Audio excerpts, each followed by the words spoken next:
যখন অন্য সংশোধনী বিল ভারতবর্ষে পাস হচ্ছে তখন পুরো রাস্তা বই উল্লাহ করে একটা উন্নত পরিস্থিতি হচ্ছে। যারা এই পরিস্থিতি করছে তাদের কাছে আমি একটু প্রশ্ন করতে চাই, তোমরা কোনদিন 2 ওয়াক্ত নামাজ পড়ে প্রথম সংশোধনী বিলের জন্য দোয়া করেছিলে? এই সম্পত্তি রক্ষার জন্য দোয়া করেছিলে? আমার মনে হয় কেউ করে। আর যারা করেছেন তারা মনে হয় আল্লাহ, তারা ছাড়া কেউ করে।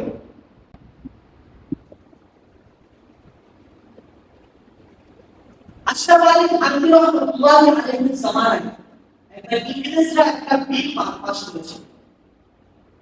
সেই বিল পাস করার একটাই উদ্দেশ্য ছিল যে পুরো মুসলমানদেরকে ধ্বংস করা, এবং তারপর বহু ঘটনা আসছে ইতিহাসে। তো তিনি এলান করলেন এবং বলে দিলেন, আমাদের যে পরিস্থিতি এখন আমরা অস্ত্র নিয়ে লড়তে পারব, সুতরাং আল্লাহর উপরে ভরসা রেখে আমাদের দোয়া করতে হবে।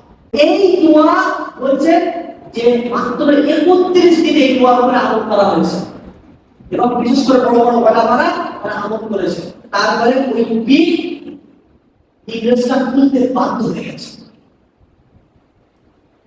আজ আমরা রাস্তায় নেমে পড়েছি, কিন্তু আল্লাহর কাছে দোয়া চাইছি, আমরা চাই না।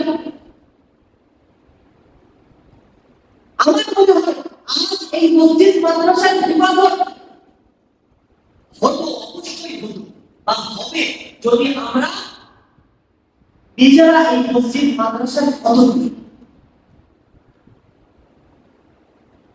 মসজিদ মাদ্রাসা কিন্তু এখন হেফাজত নেই।